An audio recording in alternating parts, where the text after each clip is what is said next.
За Монголын ялтгыг. За өнөөдрийн хичээл дээр хэдүүлээ gerunds and infinitives буюу үүлэг хоёр үүлэг зэрэгцэж ороход за эхний үг нь эхний үүлэгийн артталд орж байгаа үг маань to infinitive ах уу эсвэл ing ах уу гэдэг сонголтууд үүсгэж байна.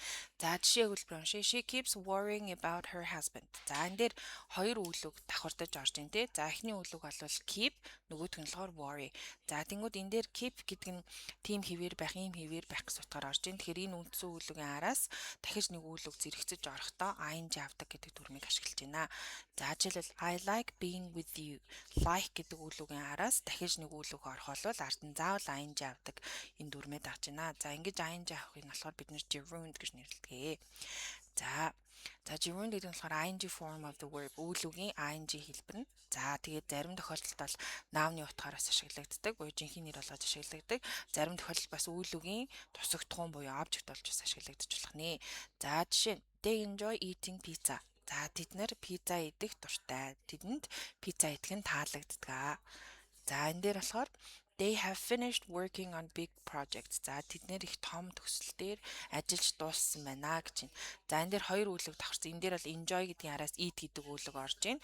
Тэгэхээр enjoy-ийн араас дахиж үүлэг орохол ing аавна. За мөн finish-ийн араас дахиж үүлэг орохол ing авч байна. За энэ дээр бид бүр 3 үүлэг давхарсан байна гэж харж байна. За энэ дээр main verb нь болохоор finish тийм үү? Main verb нь бол finish. За тэнгууд have гэдэг маань болохоор helping verb буюу туслах үүлэг.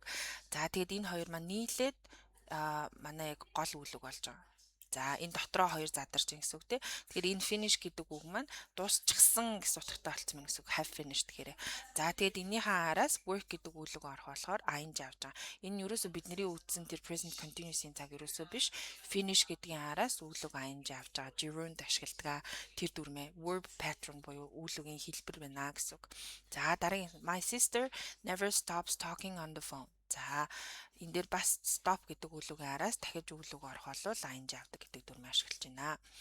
За I wish they would quit arguing гэж юм те. За тэд нэр маргалтгаа болоосой гэж би хүсэж байна гэж байгаа хгүй. За энэ дээр болохоор хоёр өгүүлбэр одоо зэрэгцэж орж ийн гэж ойлгоно. Эхний өгүүлбэрийн хэсэг бол I wish те би хүсэж байна. Нөгөө wishing араас дахиад day's ахвалаа шинэ өгүүлбэр эхэлж байна гэж бодно. За ингээ харах юм бол энэ day гэдэг маань бидний subject, would quit гэдэг маань verb. За тэгээ verb-ийн нэг хэсэг нь болохоор энэ argue гэдэг үг argue-ing болж хуурсан гэсэн. Quit гэдэг өгүүлбэрийн араас дахиад ing үүлэг орохоор ing авдаг дүрмээ дагж байна гэсэн. За дараагийн жишээ. Would you mind taking my picture? За та миний зургийг аваад өгч болох уу гэсэн утгаар үүлэг маань mind. Тэгээ эхний үүлэг маань бол mind. Дараагийн үүлэг маань take-ийн ing-ээр хувирж байна. Энэ яагаад ing-ээр хувирж байгаа юм бэ гэхээр энэ mind гэдэг үгнээс олж байна гэсэн. За дараагийн үг. I usually postpone doing my taxes until the last minute. За postpone гэдэг нь болохоор хойшлуулах гэсэн үг. За тэгэхээр би taxes гэхээр татвар тий. Тэгэхээр би татвараа эцсийн мөч хүртэл хоошлуулдаг, ихэвчлэн хоошлуулдаг гэж байна. За тэр postpone гэдгийн араас дахиад үүлэг орох бол ing авдаг гэсэн үг. За дараагийн үг. Many people put off doing. За ганцхан ингээд ганц үйлүүгээр илэрдэг үгнүүд байх юм уу гэхээр үгүй. За мөн бас phrasal verb-оор бас үндсэн үйлэг маань илэрч болно. Жишээлбэл put off гэдэг үг маань хоошлуулах те postpone гэдгийн phrasal verb-оор илэрж байгаа үг нь. За тэнгүүд олон хүмүүс яг энэ хоёр өгүүлбэр бол яг л ижлэх утгатай олон хүмүүс эцсийн мөч хүртэл татвараа төлөхийг хойшлуулдаг гэж.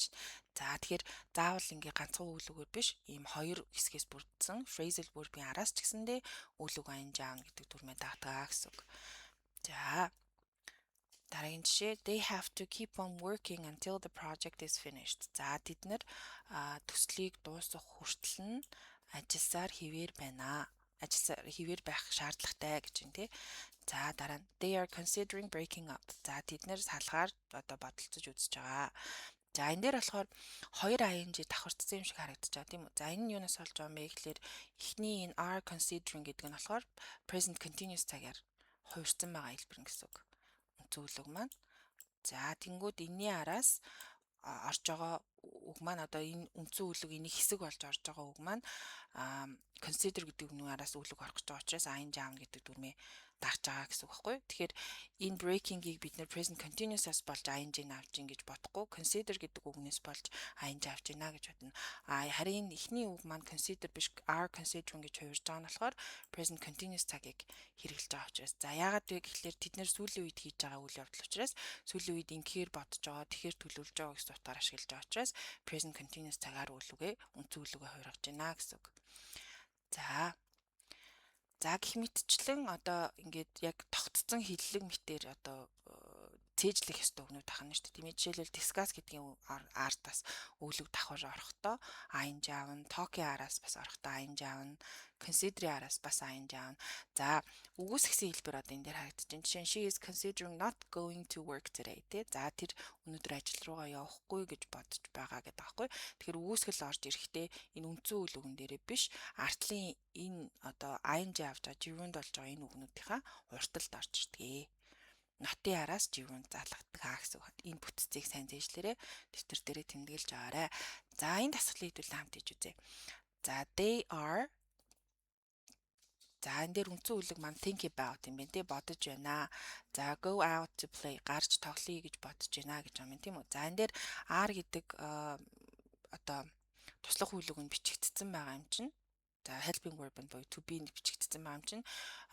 Helping verb нь to be байдаг ганц үйл үгийн цаг бол present continuous. Тэгэхээр хэдүүлээ think about гэдэг үгээ thinking about болгож хувиргах хэрэгтэй. Ингээд present continuous цагаар үндсэн үйл үгээ хувиргачлаа. За тэнгууд энэний араас go гэдэг одоо нэмэлт үгээ ашиглах гэж байна. Дахиад үйл үг орох гэж гэсэн үг шүү дээ. Тийм болохоор энэ think-ийнхаа ард орж байгаа go гэдэг үгээ ing-гээр хувиргах хэрэгтэй. За they are thinking about going out to play. За энэ өгүүлбэрийг орчуулж ойлгохтой хэдүүлээ тэд нэр гадагшаа гарч тоглохоор бодож байна гэж орчуулна. За асуух өгүүлбэр дээр ч гэсэн оруулж болно. Do you want to гэд араас нь үндсэн үгэл нь talk тий. За энэ дээр to гэдэг энэ preposition ороод ирвэл preposition буюу өгтөр ороод ирэх юм бол артлах үйл үг нь хідээч хувирдггүй гэдэг дүрмтэй. Тэгэхээр таад маань ямар ч эргэлзээгүйгээр шууд talk-оор нь л өчнө гэсэн үг. Do you want to talk about? За одоо talk about гэдэг үгний араас дахиад buy гэдэг үг орох гэж байгаа учраас ing авна гэсэн үг. Do you want to talk about buying a new house тий. За энэ дээр давхар дүрм явж гин гэсэн үг. Want to-гийн араас үйл үг хувирахгүй гэдэг хэлбэр нь явж гин. To-гийн араас үйл үг хувирдаггүй. За гэтэл talk about гэдэг үгний араас үйл үг орох бол ing-гээр хувирна. Тэгэхээр энэ давхар дүрм явж гинэ гэсэн үг байна.